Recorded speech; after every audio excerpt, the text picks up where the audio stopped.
యేసుక్రీస్తునందు మీ అందరికీ కూడా వందనాలు తెలియజేస్తా ఉన్నాను. మరి దైవజనులు మరొక ముఖ్యమైన పని మీద వేరే చోట మరొక ప్రముఖమైన ప్లేస్లో మరి వాక్య సందేశం ఇవ్వడానికి వెళ్ళారు కాబట్టి పాస్టర్ గారు చెప్పారు, తెలియజేశారు. సో సరే, సంతోషం. ఈరోజు ఒక ప్రాముఖ్యమైనటువంటి దినం మనందరికీ కూడా తెలుసు. మరి స్టార్టింగ్లోనే వచ్చినట్టే ఒక మంచి స్థానంలో ఆశ్చర్యమైన ప్రేమ. ఈరోజు నా సందేశానికి శీర్షిక కూడా ప్రేమ. ఈరోజు మన సందేశానికి శీర్షిక కూడా ప్రేమ. లాస్ట్లో కూడా పాట పాడు కదా, యేసు రక్తం. సో ఈ రెండింటినీ మనం మాట్లాడుకున్నాం, మనం ధ్యానించుకున్నాం. రండి, పరిశుద్ధ గ్రంథం తెరవండి. యోహాను సువార్త 13వ అధ్యాయం 1 నుంచి 10 వచనాలు. ఎవరైనా విద్యార్థి చదవాలని కోరుతా ఉన్నా. 13వ అధ్యాయము యోహాను సువార్త 13వ అధ్యాయము 1 నుంచి 10 వచనాలు. తాను ఈ లోకము నుండి తండ్రి ఎద్దుకు వెళ్ళవలసిన గడియ వచ్చినని యేసు పస్కా పండుగకు ముందే ఎరిగిన వాడై లోకములోనున్న తన వారిని ప్రేమించి వారిని అంతం వరకు ప్రేమించెను. వారు భోజనము చేయుచుండగా ఆయన్ను అప్పగింపవలెనని సీమోను కుమారుడగు ఇస్కరియోతు యూద హృదయములో అపవాది ఇంతకు ముందు ఆలోచన పుట్టించి ఉండెను గనుక తండ్రి తన చేతికి సమస్తము అప్పగించననియు తాను దేవుని యొద్ద నుండి బయలుదేరి వచ్చిననియు దేవుని యొద్దకు వెళ్ళవలసి ఉన్నదనియు యేసు ఎరిగి భోజన పంక్తిలో నుండి లేచి తన పై వస్త్రము అవతల పెట్టివేసి ఒక తువాలు తీసుకుని నడుమునకు కట్టుకొనెను. అంతటా పళ్ళెంలో నీళ్లు పోసి శిష్యుల పాదములు కడుగుటకును తాను కట్టుకొని ఉన్న తువాలుతో తుడుచుటకును మొదలు పెట్టెను. ఇట్లు చేయొచ్చు ఆయన సీమోను పేతురు వద్దకు వచ్చినప్పుడు అతడు, ప్రభువా, నీవు నా పాదములు కడుగుదువా అని ఆయనతో అనెను. అందుకు యేసు, నేను చేయుచున్నది ఇప్పుడు నీకు తెలియదు గాని ఇక మీదట తెలుసుకుందామని అతనితో చెప్పగా, పేతురు, నీవెన్నడూ నా పాదములు కడగరాదని ఆయనతో అనెను. అందుకు యేసు, నేను నిన్ను కడగని ఎడల నాతో నీకు పాలు లేదనెను. సీమోను పేతురు, ప్రభువా, నా పాదములు మాత్రమే కాక నా చేతులు నా తల కూడా కడుగుమని ఆయనతో చెప్పాను. యేసు అతన్ని చూచి, స్నానం చేసిన వాడు పాదములు తప్ప మరేమీ కడుగొనక్కరలేదు, అతడు కేవలము పవిత్రుడయ్యేను. మీరు పవిత్రులు కాని మీలో అందరూ పవిత్రులు కారనెను. ప్రార్థన చేసుకుందాం. పరిశుద్ధుడా, గొప్ప తండ్రి, స్తోత్రమైన రేపుల్లో మీ వంటి దేవుడు ఎవరినైనా మా పరిశుద్ధతను బట్టి మీరు మహనీయులు, స్తుతి కీర్తన బట్టి పూజలు అద్భుతం చేసే దేవా, మీ స్తోత్రమైన మా అవసరాల నిమిత్తం తండ్రి, కుమార, పరిశుద్ధాత్మ త్రియేక దేవుని పిలవబడుతున్న తండ్రి, మీకు స్తోత్రమయ్యా. త్రిత్వంలో ఏకత్వమైన దేవా, మీకు స్తోత్రం. అయ్యా, చదువున్న వేద భాగంలో దీవించండి, ఆశీర్వదించండి. నిష్ప్రయోజకుని, బలహీనుని, వెర్రివానయ్యా, మీ శిరోశాఖను మరుగుపరిచి ప్రభావ మీ ఆత్మకు నింపండి, నడిపించండి. ఈ పవిత్ర గురువారం రోజు అనేక విషయాలు మేము చదువుకొని అనేక విషయాలు మేము మీద నేను బోధన ఉంది ప్రభావ, మేము ముందుకు సాయపడానికి అనుగ్రహించండి. వెనుగడిచేది గ్రహించమని దయచేయండి. విశ్వాస జీవితంలో ముందుకు సాయపడానికి అనుగ్రహించండి. మీ ఆత్మకు నింపి అభిషేకించండి. చిన్న ప్రార్థన చేస్తే గడిపి పెట్టుకుంటున్నాం తండ్రి. చాలా సంతోషం. ఈరోజు మాండీ థర్స్డే అంటారు. ఏమంటారు? Maundy Thursday. మాండీ అంటే అర్థం ఏంటంటే కమాండ్. మాండీ అంటే అర్థం ఏంటి చెప్పండి. కమాండ్ అంటే ఇంగ్లీష్లో కమాండ్ అంటే తెలుగులో ఆజ్ఞ. తెలుగుదేమి ఒక కమాండ్ ఇస్తూ ఉంటాడు దేవుడు. అసలు ఏంటి ఆ కమాండ్ అంటే ఏంటి? ఏం ఆజ్ఞ ఇచ్చాడు దేవుడు? అసలు పస్కా పండుగకి ఈ యొక్క గురువారానికి, గుడ్ ఫ్రైడేకి సంబంధం ఏంటి? అపోస్తలుడైనటువంటి పౌలు భక్తుడు అంటాడు, 1 కొరింథీ పత్రిక 5వ అధ్యాయం 7వ వచనంలో అంటాడు, ఏమంటాడంటే యేసుక్రీస్తు ప్రభుని ఒక పశువుతో సంహరిస్తాడు. చదువుతారు సార్. 1 కొరింథీ 5వ అధ్యాయం 7వ వచనంలో, మీరు పులిపిని లేని వారు కనుక క్రొత్త ముద్ద అవుటకై ఆ పాతదైన పులిపిని తీసి పారవేయడి. ఇంతేకాక క్రీస్తును మన పస్కా పశువు వధింపబడెను. క్రీస్తును పస్కా పశువు మన కొరకు వధింపబడెను. అసలు పస్కా అంటే పస్కా పండుగ. పస్కా అంటే దాటిపోవడము అని మనందరికీ కూడా తెలుసు. ఈరోజు మరి ఎలక్ట్రానిక్ మాధ్యమాలు చాలా వస్తున్నాయి కాబట్టి రకరకాల దైవ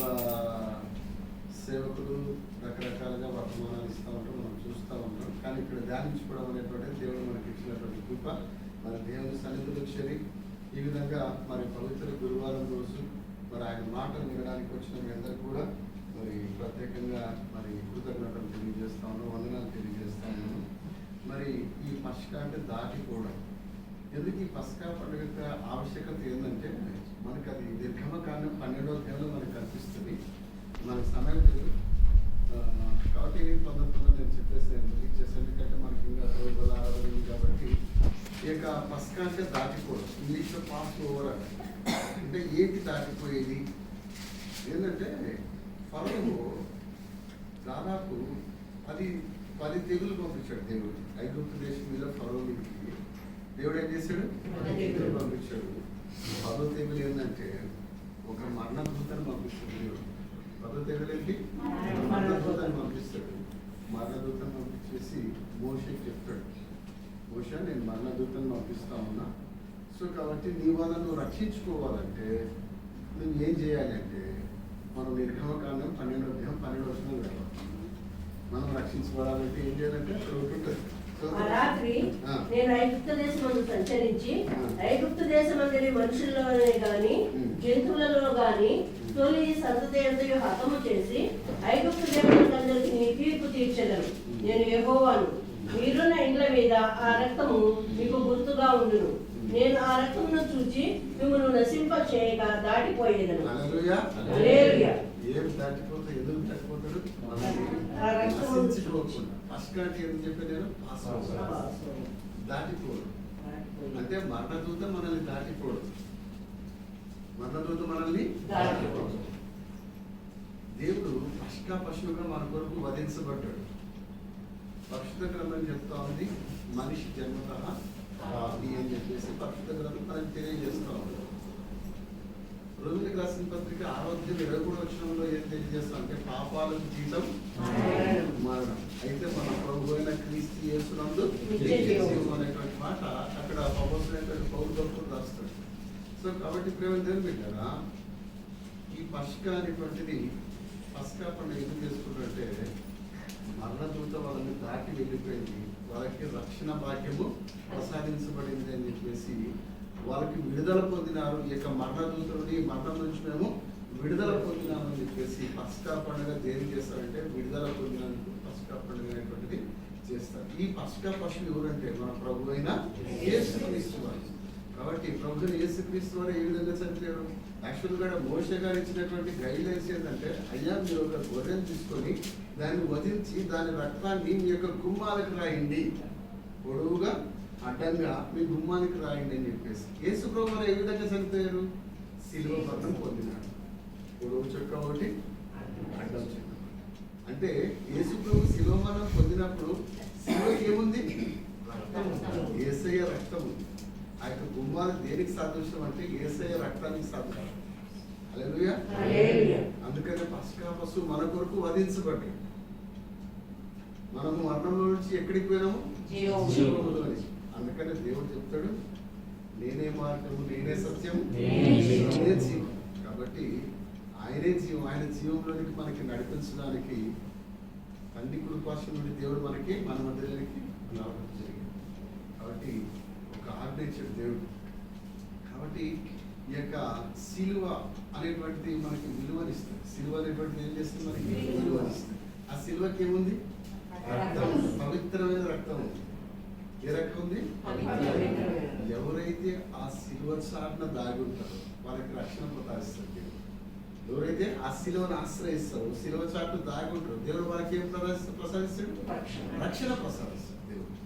అందుకనే బండతో పురుషుడు కొన్ని సందర్భాల్లో యేసయ్యని బండతో పురుషుడు, ఆ బండ. కాబట్టి దేవుడిని ఆశ్రయిస్తే మనకి ఏమేమి ఏం జరుగుతుంది అనేటువంటిది ఒకటి చర్చించుకుందాం. ఈ పస్కా అనేటువంటి పశువు మన కొరకు వధించబడింది. యేసుక్రీస్తు ప్రభువు వారు శిలువలో కల్వరిలో మన కొరకు మరణించినాడు. ఆ శిలువ రక్తం చేత మనము రక్షించబడినాము. కాబట్టి మనం ఆ శిలువను ఆశ్రయించడం వల్ల మనకి ఏం ప్రయోజనాలు? తర్వాత దేవుడు ఈ యొక్క పరిశుద్ధ గురువారంలో ఆ యొక్క మాండి థర్స్డే, ఆ మాండి అనేటువంటి కమాండ్, ఒక ఆజ్ఞ, ఏం ఆజ్ఞించాడు మనకి? దేవుడు ఎటువంటి మాదిరి మనకి చూపించిపోయినాడు? సో ఆ మాదిరిలో మనం ఏ విధంగా నడవాలి అనేటువంటి విషయాలు క్లుప్తంగా నేను చెప్తాను. సో దేవుడు సిలువని మనం ఆశ్రయిస్తే, దేవుణ్ణి ఆశ్రయిస్తే దేవుడు మనకి ఏం చేస్తాడు? దేవుణ్ణి ఆశ్రయిస్తే దేవుడు మనకి ఏం చేస్తాడు? ఒకసారి చూడండి 140 కీర్తన 18 వచ్చిన ఒకసారి చదువుతాం.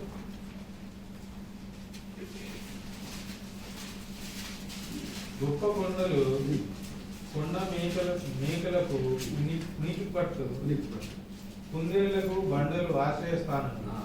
కుందేళ్ళు వేటిని ఆశ్రయిస్తాయంట? ఆ బండ ఎవరు? ఎందుకు కుందేలు బండను ఆశ్రయిస్తే చెప్పండి? కుందేళ్ళు ఎందుకు బండను ఆశ్రయిస్తాయంటే క్రూర మృగాల బారి నుండి రక్షించుకోవడానికి. హల్లెలూయా. క్రూర మృగాల బారి నుండి రక్షించుకోవడానికి కుందేలు వేటిని ఆశ్రయిస్తే బండను ఆశ్రయిస్తాయి. వాటికి తెలుసు ఆ బండ ద్వారా మేము రక్షించబడతాం, ఆ బండ చాటు ఉంటే మా ప్రాణాలు మేము దక్కించుకుంటాం. హల్లెలూయా. కాబట్టి దేవుణ్ణి ఆశ్రయిస్తే 3 ఫలితాలు అనుకుంటాయి. దేవుణ్ణి ఆశ్రయిస్తే 3 ఫలితాలు ఉంటాయి. ఆ 3 ఫలితాలు చెప్పి దేవుడు ఈ రోజు రాత్రి ఏం చేశాడు, మాంది తరిచే రోజు ఎటువంటి మాదిరి మనకు చూపించిపోయాడు అనేటువంటిది మనం డిస్కస్ చేసుకుందాం. సో కాబట్టి కీర్తన గ్రంథం 5వ అధ్యాయం 10వ వచనం ఒక మాట ఉంది. చదువుతారు ఒకసారి. కీర్తన గ్రంథం 5వ అధ్యాయం 10వ వచనం. దేవా, వారు నీ మీద తిరగబడి ఉన్నారు, వారిని అపరాధులుగా తీర్చు. 5వ అధ్యాయం 10వ వచనం. 5 10 అదే ఉంది. సార్ 9 10 చెప్పు చదవండి ఒకసారి. సార్ 9 10 చదవండి. యెహోవాని ఆశ్రయించు వారిని నువ్వు విడిచిపెట్టువాడవు కావు. హల్లెలూయా. బాగుందండి. ఎప్పుడైతే శిలువ చాటు మనం ఆశ్రయం చేసుకుంటాం, శిలువ చాటు మనం దాగుంటాం, శిలువని మనం ఆశ్రయంగా చేసుకుంటాం, దేవుడు మనల్ని ఏం చేస్తారంటే మా దేవుడు విడిచిపెట్టేది. మనుషులు అందరూ కూడా పరిశుద్ధంగా రోగం 3:23 ఏం చేస్తారంటే ఏ భేదం లేదు, అందరూ పాపం చేసి ఇంకా పరిశుద్ధంగా ఏం తెలియజేస్తామంటే ఏ మనుషులు నమ్మదగిన వాడని మీరు అనుకుంటున్నారు. అందుకని బైబిల్లో సెంటర్ వాడు ఏం చెప్తుందంటే మనుషులను నమ్ముకోవడం కంటే ఆశ్రయించడం. కాబట్టి ఆయన్ని ఆశ్రయించడం మేలు. ఎటువంటి మేలు అంటే ఆయన విడిచిపెట్టాడు. యెహోవా నిన్ను ఆశ్రయించు వారు నువ్వు ఆయన విడిచిపెట్టే దేవుడు కాదు. కాబట్టి ఆ పస్కా పశువు మన కొరకు వధించబడింది. క్రీస్తు అనేటువంటి పస్కా పశువు మన కొరకు వధించబడింది. ఆ యొక్క సిలువ చాటు మనం ఆశ్రయం పొందుకుంటే ఆ సిలువ చాటును, ఆ సిలువని మనం ఆశ్రయించినట్లయితే ఆ సిలువ చాటున ఉన్నటువంటి ఆ యొక్క ఆశ్రయం ద్వారా మనం ఏం చేస్తామంటే విడిచిపెట్టబడాలి. ఎంత మంచి మాట అండి అసలు. అయ్యా నిన్ను ఆశ్రయించేవారు, నేను విడిచిపెట్టేవారు. మనుషులు అవకాశవాదు. అవసరం ఉన్నప్పుడు ఒక రకంగా ఉంటారు, అవసరం తెలియదు. మన ఏదో స్టేటస్లో వచ్చింది, అవసరం ఉంటే అంతా నీవే అంటారు, అవసరం నీవే అంటున్నారు. ఇప్పుడు టెక్నాలజీ బాగా పెరిగిపోయింది కదా, రకరకాలుగా వస్తూ ఉంటారు స్టేటస్లో. సో కాబట్టి ఉంటారు దేవుని ఆశ్రయిస్తారు, దేవుడు వదిలిపెట్టారు. కాబట్టి మనల్ని కాపాడే బాధ్యత ఆయనే తీసుకుంటారు. చూడండి కీర్తన 9:11 సారీ 5:11. నిన్ను ఆశ్రయించిన వారందరూ సంతోషించుదురు, నీవే వారిని కాపాడుదువు కనుక వారు నిత్యము ఆనందధ్వని చేయుదురు. కాపాడుతాడు. ఏం చేస్తారు దేవుడు? నెంబర్ 1 విడిచిపెట్టాడు, రెండోది కీర్తనలు 120 కీర్తనలో ఉంటుంది. అది చెప్పేటప్పుడు నేను ఒకసారి మా ఇంట్లో జరిగిన సంఘటన చెప్తాను. మా నాయన స్కూల్ హెడ్ మాస్టర్, మా అమ్మ కూడా హెడ్ మాస్టర్. వాళ్ళిద్దరు లేరు అనుకోండి. ఇప్పుడు ప్రస్తుతం అయితే మా ఇంట్లో మా నాయన ఎంత స్ట్రిక్ట్ అంటే ఫ్యామిలీ ప్రేయర్ లేకుండా ఫుడ్ పెట్టదు మా అమ్మ. సరే లైన్ కూర్చున్నాం అంతా. మేము 6 మంది కొడుకులు, 2 బిడ్డలు, 8 మంది. పెద్ద ఇస్రాయల్ సైన్యం ఉంటుంటాం. మేము ప్రేయర్ కూర్చుంటే ఇస్రాయల్ సైన్యం ఉంటుంటాం. సరే అందరూ ఫ్యామిలీ ప్రేయర్ కూర్చుంటే ఒక్కొక్క వచనం చదవాలి. నా కాడికి వచ్చిన లోపల కీర్తనలు 121 వచ్చింది. నేను నన్ను మా ఆయన పక్కనే కూర్చోబెట్టుకుంటాను. నేను కొంచెం నన్ను అన్ని తప్పులు ఒత్తులు తిరిగాలి, తప్పు చదువుతున్నాయి. ఇది ఎప్పుడంటే 6th క్లాస్ 7th క్లాస్ మాట చెప్తాను. నేను కొండల తట్టు నా కన్ను తెచ్చుకున్నానని చదవాలి. యాక్చువల్లీ ఆడేందా కుండల తట్టు నా మా నాన్న కొట్టాడు. నేను ఎప్పుడు ఉందా కూడు తప్ప వేరే లేదు. ఎప్పుడు తిండి చేస్తాను ఏమన్నా నీకు లేదు నాన్న అదేదో తప్ప జరిగింది సో కాబట్టి ఆ 121 కీర్తనలు ఉంటుంది మిమ్మల్ని కాపాడువాడు యెహోవాయే నిన్ను కాపాడువాడు. అసలు ఎండ దెబ్బలు రాత్రి ఎక్కడన్నా మీరు చరిత్రలో చూస్తారా వెన్నెల దెబ్బ ఇక్కడ తగిలింది అని చెప్పేసి చరిత్రలు కానీ వెన్నెల దెబ్బ కూడా తగలకుండా కాపాడుతుంది. హల్లెలూయా. కాబట్టి ఆ యొక్క పస్కా పశువు మన కొరకు వధించబడింది. దాన్ని మనం ఆశ్రయిస్తే మనం వదిలిపెట్టడు కాపాడే రెస్పాన్సిబిలిటీ ఆయనే తీసుకుంటాం. రెండోది మూడోది కీర్తన గ్రంథం 34:10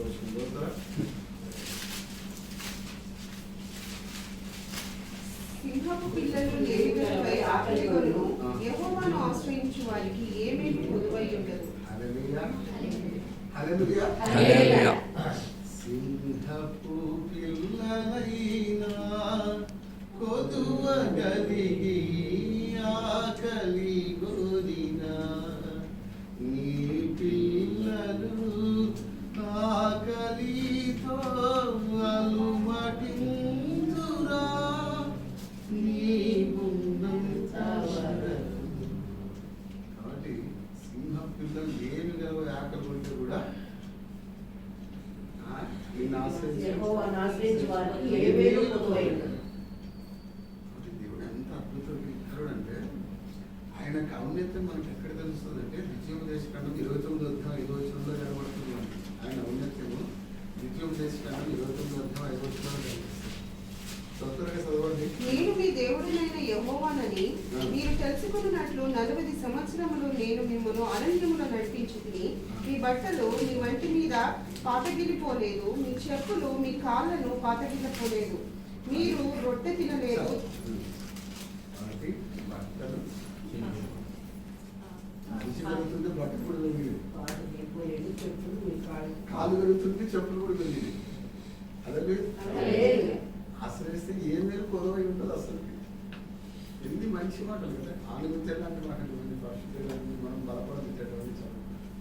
కాబట్టి ఆ యొక్క పశువు మనకు తీస్తున్నటువంటి పశువు మనకు వదిలించుకోవడం ఆ కల్వరి సిల్వరు దాంట్లో ఆ యొక్క రక్తాన్ని రాష్ట్రం ఆ రక్తం గుర్తులు మన గుమ్మం పెట్టుకుంటే ఎవరు దాటిపోతారు?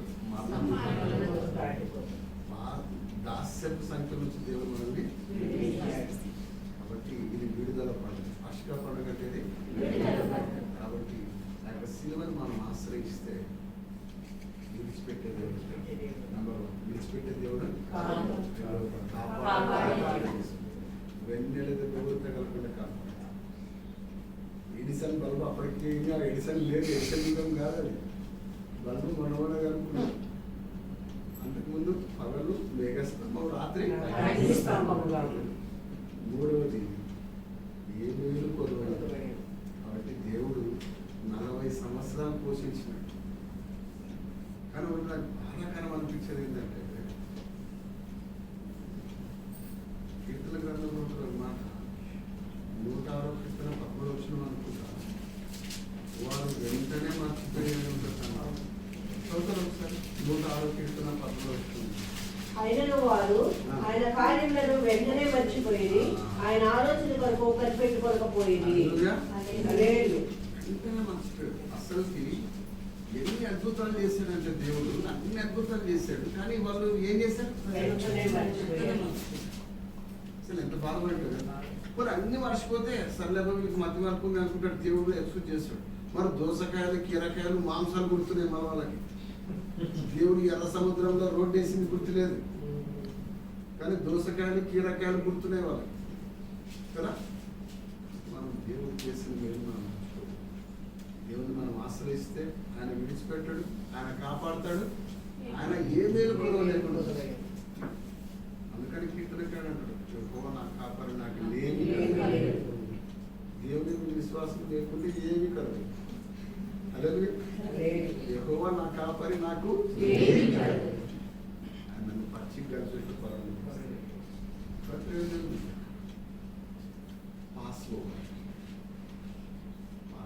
ఫస్ట్ అంటే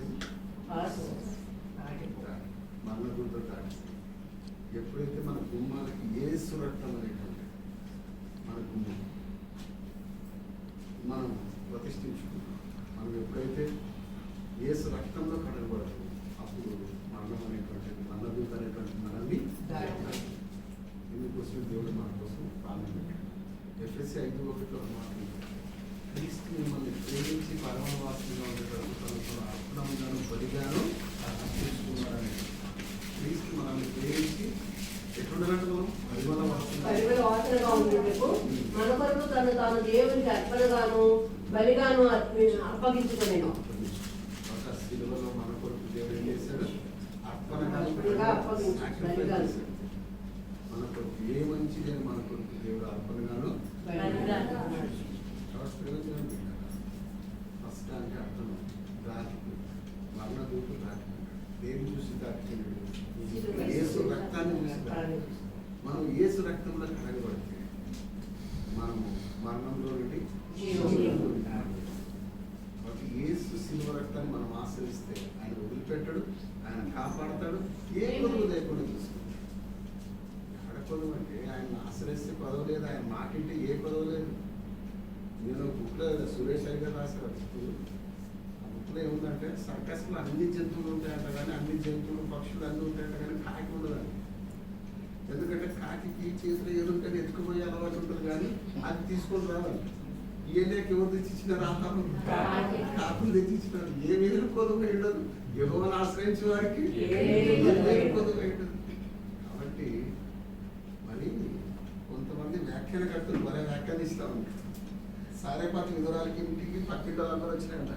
ఏమో పట్టడి పిండి ఉందంటే మీ స్టోర్ రూమ్ చూసి ఎక్కడో స్టోర్ రూమ్ లో పెద్ద స్టోర్ చేసుకున్నట్టు అందరూ కూడలేక చచ్చిపోతా ఉన్నారు. నువ్వు చూస్తే ఎప్పుడు చూసినా పట్టడి పిండి గుడ్డి నూనె అని చెప్పేసి అంటున్నావు. ఏదో నీ స్టోర్ రూమ్ ఎక్కడో దాచిపెట్టిన చూపాము. కాబట్టి ఒక దైవసన్నికి ఒక అప్పం చేసి ఇచ్చింది. కరువుకాలంతా ఆమె పోషించబడింది. అంటే ఆశ్రయించే వారికి ఏమేమి పొదువైందని కొంతమంది గ్రంథకర్తలు భలే రాస్తారు. అది నాకు చెప్పడానికి రావట్లేదు, కానీ అందరు వచ్చినారంట. ఆ వీధిలో ఉండే వాళ్ళంతా మహిళలంతా వచ్చినారంట. అమ్మ ఎక్కడ మీ స్టోరీ ఎప్పుడు చూసినా పట్టెట్టిందే ఉందని చెప్పి చూస్తే ఆ యొక్క బుట్టలో చూస్తే ఆ యొక్క బాక్స్ చూస్తే పట్టెట్టిందే ఉంది, మిగతావన్నీ ఎక్కడ పెట్టాము. ఇట్లా అక్షయ పాత్ర వచ్చేస్తుంది, ఆ పిండి తీసుకొస్తా కాబట్టి యెహోవాను ఆశ్రయించే వారికి కాబట్టి ఇదొక పాత్ర. పస్కా పండుగ ఆశ్రయించాలా, ఆయన రక్తంలో మనం కడగడం. అందుకని దేవుడు శిష్యుడు పాదాలు కడిగేటప్పుడు పేతురు ఒప్పుకోకుంటే నీకు నక్కపాలు లేదు, ఒప్పుకోడు. అంటే పేతురు కంటే మనం అందరూ కూడా పేరు పెట్టాం దానికి, దుడుకు పేతురు అని. ప్రతి దాంట్లో కూడా ఉన్నాడు కదా. దేవుడు సముద్రంలో నీళ్ళని నడుస్తా ఉంటుంది, నేను నడుస్తాను. అంతా కూడా ఆయనకు కొంచెం ఫ్రస్ట్రేషన్ తొందర ఎక్కువ. అందుకనే దేవుడు నన్ను అడిగితే నన్ను అడగద్దు అంటాడు, తర్వాత నన్ను అడిగితే మొత్తం అని దేవుడు ఒక మాట అంటాడు. 13 నీలో కొంతమంది చదువుతారు. అతన్ని చూచి స్నానం చేసిన వాడు పాదములు తప్ప మరేమీ కనుకొనక్కర్లేదు, అతను కేవలము పవిత్రుడయ్యను. మీరును పవిత్రులు కానీ మీలో అందరూ పవిత్రులు కారని. దేవుడు మన అందరితో మాట్లాడతాం. మీలో కొందరు పవిత్రులు ఇంకా ఆయన రక్తంలో కడగబడుతుంటే దేవుడు నిన్ను ప్రేమిస్తా ఉన్నాడు. ఈ సందేశం ద్వారా నీకు మాట్లాడతా ఉన్నాను, నిన్ను పిలుస్తా ఉన్నాను. సో కాబట్టి ఆయన రక్తంలో కడగబడడానికి నువ్వు ఇష్టపడితే నిన్ను పవిత్రంగా చేయడానికి. అందుకని నీకు ఈ విషయం తెలియదు, ఇప్పుడు తర్వాత తెలుస్తుంది. అందుకని దావీదు తప్పు చేసిన తర్వాత మళ్ళీ ఆయన దగ్గరకు వచ్చి ఏమడుగుతాంటే ఇసోపుతో నన్ను కడగండి. ఎట్లా కడగాలంటే ఇసోపుతో నన్ను కడుగు, హిమం కంటే తెల్లగా స్థిరమైన వాడు నూతనంగా పుట్టించుకోండి. అప్పుడేమో చెబుతుంది ఆయన రక్తంలో మనం కడగబడాలి. దేవుడు మరొక అవకాశం అనిపిస్తాడు, ఆయన రక్తంలో మనము. కాబట్టి మీరందరూ పవిత్రులుగా మీలో కొందరు అది యూదా ఇస్కరియోతుని పెట్టి దేవుడు చెప్పినట్టుగా మనం చూస్తాం. కాబట్టి ఈ యోహాను సువార్త కూడా పాత బైబిల్స్లో మా నాన్న బైబిల్లో ఒకటి ఉండే పాతకాలం దాంట్లో ప్రకటన గ్రంథంలో అదే హెడ్డింగ్ ఏముంటుందంటే పరమార్థ జ్ఞాని అయిన యోహాను అని. పరమార్థ జ్ఞాని అయిన యోహాను రాసిన ప్రకటన గ్రంథము. వాటి క్రీస్తులను ఆడుతున్నటువంటి వ్యక్తి ఎవరంటే ఆయనకు దగ్గరగా ఉన్నటువంటి వ్యక్తి ఎవరంటే యోహాను. ఈయన 21 సూచనలు చూపిస్తాడు. 21 అంటే యేసు క్రీస్తే నిజమైన దేవుడు, ఆయనే లోక రక్షకుడు అని 21 సూచనలు. అంటే యోహాను సువార్తలో 7 సూచక్రియలు చూపిస్తాడు. 7 సూచక్రియలు చూపించి ఆయన రాస్తాడు. అందుకనే స్టార్టింగ్ ఆయన వర్డ్ ఏమంటాడంటే ఆది యందు వాక్యము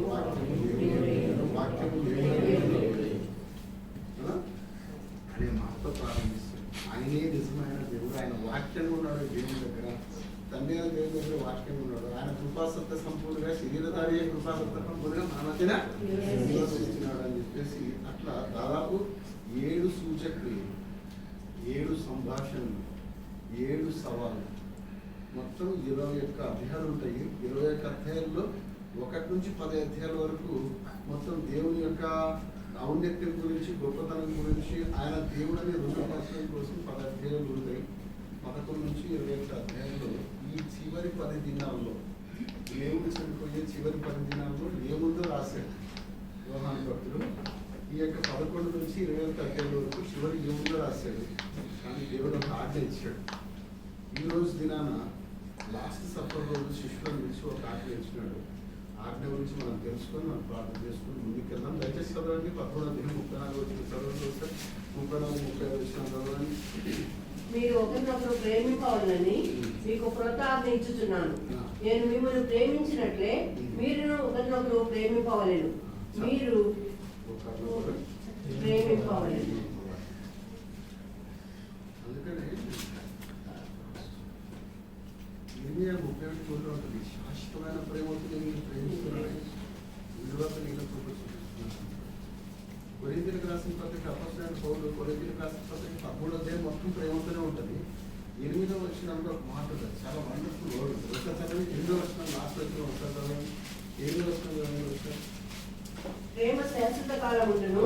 ప్రేమ ఎప్పుడు ఉంటుందంట? శాశ్వత కాలం ఉండును. అందుకని అయ్యా నేను మీకు ఒక ఆజ్ఞ ఇస్తున్నాను. నేను మీకు ఒక ఆజ్ఞ ఇస్తున్నాను. ఏంటి? నేను మిమ్మల్ని ప్రేమించిన పడినాను, మీరు కూడా ఒకరినొకరు ప్రేమించుకోవాలని ఇస్తున్నాను. కాబట్టి ప్రేమ ఎట్లుంటుందంట? ప్రేమ అనేది శాశ్వతంగా ఉంటుంది. లాస్ట్ వచ్చిన ఏమంటుందంటే ఒకసారి 13 లాస్ట్ మనుషుల భాషలతోనూ లాస్ట్ వచ్చింది. కాగా నిరీక్షగా ప్రేమ ఈ మూడును నిలుచును. వీటిలో శ్రేష్టమైనది ప్రేమయే. శ్రేష్టమైనది ఏంటంటే ప్రేమయే. కాబట్టి కొంతమంది గ్రంథకర్తలు బైబిల్ పండితులు ఏం చెప్తారంటే బైబిల్ ఇట్లా గట్టిగా పిండేస్తే 2 అక్షరాలు వస్తాయి. దేవుడు మానవునికి రాసినటువంటి ప్రేమ లేదు. అలాగే కొత్త ఇస్తున్నాను. నేను మనం ఎట్లా ప్రేమిస్తున్నాను, మీరు ఒకరినొకరు ప్రేమించాను. ఎందుకంటే ప్రేమ అనేది శాశ్వత కాలం. ప్రేమ అనేది శాశ్వత కాలం. ఈ మూడింట్లో అతి శ్రేష్టమైనది ఏంటంటే ప్రేమ అని చెప్పేసి చివరి వచ్చింది. కాబట్టి దేవుడు ప్రేమ స్వరూపి. ప్రేమ దేని వాడు దేవుని అడగదా. మనం ఎంత బలమైన ప్రసంగం చేసినా ఎన్ని పాటలు ఉన్నా ప్రేమ దేని వాడైతే అంటే ప్రేమ అన్నింటినీ కప్పున్నాడు ఉంటుంది. సాయంత్రం 10-12 ప్రేమ ఏం చేస్తుందంటే జరిగిన సంగతి మాటి మాటికి ఎత్తువాడు మీతో వేదం చేయవాడు. కాబట్టి అన్ని కప్పాలి. కాబట్టి మన ఎడల ఎవరైనా ఆయాసకరంగా చేస్తుంటే వాళ్ళు ఈరోజు క్షమించి వాళ్ళని ప్రేమించడం అలవాటు చేసుకోవాలి. వాళ్ళు ఏం చేయాలా? ప్రేమించడం అలవాటు చేసుకోవాలి. దేవుడు ఇచ్చినటువంటి ఆజ్ఞ, ఈ యొక్క పవిత్ర గురువారం రోజు దేవుడు ఇచ్చినటువంటి ఆజ్ఞ. మార్నింగ్ థర్స్డే అంటే మార్నింగ్ అంటే కమాండ్. ఏంటంటే కమాండ్ ఏం ఆజ్ఞ ఇచ్చాడంటే నేను మీకు కొత్త ఆజ్ఞ ఇస్తున్నాను. 34 వచ్చిన ఏమంటాడు?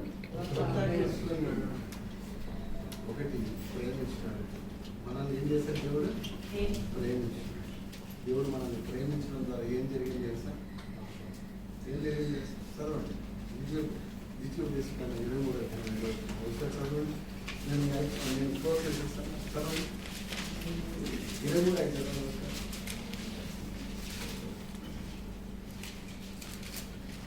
అయితే నీ దేవుడైన యెహోవా బిలాము మాట వినను. 23 అయితే 25 ఒకసారి చూడాలి ఒకసారి. 40 దెబ్బలు కొట్టింపవచ్చును. 40 దెబ్బలు కొట్టింపవచ్చును, అంతకు మించకూడదు. వీటికంటే విస్తారమైన దెబ్బలు కొట్టించిన యెడల నీ సహోదరుడు నీ దృష్టి నీచుడుగా కనబడలేను.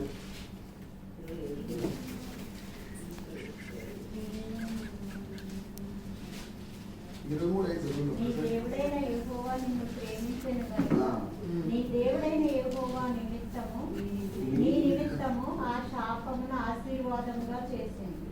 ప్రేమించినాడు కాబట్టి శాపాన్ని ఏం చేశాడు? ఆశీర్వాదముగా చేశాడు. హల్లెలూయా హల్లెలూయా. హల్లెలూయా. దేవుడు మనల్ని ప్రేమించి జన్మ కర్మ పాప శాపం నుంచి దేవుడు మనకి ఏం చేశాడు? ఈ మాండే థర్స్డే రోజు దేవుడు ఒక కొత్త ఆజ్ఞ ఇచ్చినాడు. నేను మిమ్మల్ని ప్రేమించిన ప్రకారంగా మీరు ఒకరినొకరు ప్రేమించుకోవాలని చెప్పి ఆజ్ఞ. అంతకంటే ముందు ఆజ్ఞలో ప్రధానమైన ఆజ్ఞ ఏమంట? నీ పూర్ణ హృదయంతో, నీ పూర్ణాత్మతో, నీ పూర్ణ మనసుతో, నీ పూర్ణ శక్తితో నీ దేవుడైన యెహోవాను మనవాడు దేవుణ్ణి ప్రేమించాలి. దేవునితో పాటు మన తోటి వారిని కూడా మనము ప్రేమించాలి. రెండో మాదిరి ఏం చూపించాడంటే ఈరోజు మాండే థర్స్డే రోజు ఏం చూపించాడంటే తగ్గింపు స్వభావం చూపించాడు. శిష్యుల పాదాలు కడిగాడు. మా నాన్న ఒక పెద్ద చర్చి కట్టించాడు మన ఊళ్ళో. చాలా పెద్దగా ఉంటుంది, దీనికంటే పెద్దగా ఉంటుంది. మేము అమ్మాది చిన్న పల్లె. ఇప్పుడు ఒక పాస్టర్ పెట్టి నడిపిస్తాము. అందరూ ఉద్యోగరీత్యా అక్కడెక్కడ ఉన్నాం కాబట్టి దాన్ని నడిపించే వాళ్ళు ఎవరు లేరు. ఉన్న పాస్టర్ ఒక అన్న ఉంది కానీ ఆయన మొన్న రీసెంట్గా 4 years బ్యాక్ ఎక్స్పైర్ అయిపోయింది మా పెద్దన్న. సో దాన్ని మా బ్రదర్ నడిపిస్తా ఉన్నాడు. ఆయన చనిపోయిన తర్వాత వేరే పాస్టర్కి చెప్పాను, అయ్యా నేను మీరే చూసుకోండి, నా పేరు బంగారు కాకుండా చూసుకోండి అని చెప్పి చెప్పాను. సో కాబట్టి ఈ తర్వాత విధేయత చూపించాడు. ఏం చూపించాడు? విధేయత చూపించాడు. నా చర్చిలో ఒక ఆయన వచ్చాడు. ఎందుకు ఈ సందర్భాన్ని గుర్తు చేస్తున్నాడంటే ఒక ఆయన వచ్చాడు, బాగా మంచిగా చాలా డీసెంట్గా ఉన్నాడు. నేను చిన్న వయసు నాకు తెలియదు అన్న కొంచెం సాప కొంచెం మడిసి అన్న సాప మడిసేది. సాప మడిసి మూల పెట్టాను, పెద్ద సాప. ఎలా అనిపిస్తుంది? సాప మడుకుంటాను అండి. అది అంటే దేవుడు ఏం చేశాడు?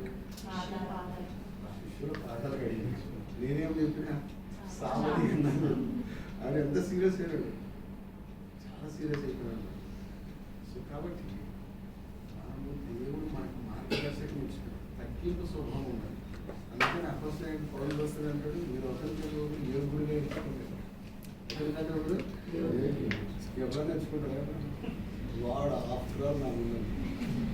ఎన్నో సందర్భాలు నేను చూస్తాను. ఎందుకంటే నేను దాదాపు 2 స్టేట్స్లో నేను పనిచేస్తాను. గ్రామంలో ప్రతి గ్రామంలో నేను పనిచేస్తాను. ఇప్పటికీ దాదాపు ఒక 200 గ్రామాలు తిరిగింది. నా డ్యూటీ అని దేవుడు చూపించే మార్గం ఒకరికంటే ఒకరు యోగ్యంగా ఈ రోజు నుంచి మనం స్టార్ట్ చేస్తాం. ప్రేమించడం, తగ్గింపు. ఇప్పుడు బయట మనం నేను ఒక బకెట్ చెప్పి పెడితే ఎవరు కలగలుగుతారో చూడాలి. నేను కడుగుతా ఉన్నా అది చెప్పినా వినడానికి బాగుంటుంది. కానీ మా మిస్సెస్ వాళ్ళ డాడీ ఎప్పుడు చెప్పేవారు, షేక్స్పియర్ ఒక మాట అంటారు Raju, sayings and doings there is a long road అంటే. Sayings and doings there is a long road అంటే. చెప్పుట సులభం, చేసే కష్టం అంటే. ఇంకా మాటలకి కార్యాచరణకి చాలా తేడా ఉంటుందండి. సో అట్లా కాకుండా మనం దేవుని బిడ్డలు కాబట్టి మనం అది ఆచరణ చేసి చూపించి మీ సత్క్రియలను చూసి పరలోకమున తండ్రి ఈరోజు నేను మా ఫాదర్ అందరూ కూడా వెళ్తాము ట్రైనింగ్. మా నాన్న చెప్పిన మాట నాకు ఇట్లా ఒక కుటుంబం వెళ్తా ఉన్నాను. పైన కూర్చున్న తింట చెట్టు లేదు, షర్ట్ మీద పడింది. షర్ట్ మీద పడితే ఆయన పోయి ఇంకా కడుక్కొని వచ్చాడు. వెంటనే అప్లోడ్ సార్ నేను క్రిస్టియన్స్ అంటే మన ప్రవర్తన అదే వేరే వాళ్ళ మీద పడితే చెప్తారు. ఏ కళ్ళలో కూడా చూస్తే కదా అలాగే కానీ మన ప్రవర్తన మన సబ్స్క్రైబ్ చేసి ఎవరు మెప్పుకోవాలి అలాగే తగ్గిపోయింది. నెంబర్ 1 ప్రేమించడం నేర్చుకోవాలి. రెండోది శిష్యులు పాదాలు కడిగాడు. అందుకనే ఆయన అంటాడు, యేసయ్య అంటాడు, నేను ఏ విధంగా అయితే మీకు చేశాను ఆ విధంగా మీకు మహాదురించిపోయాను అంటాడు. చదవండి ఒకసారి ఆ మాట చదివి మనం క్లోజ్ చేసుకున్నాం. యోహాను సువార్త 13వ అధ్యాయం చదవండి ఒకసారి.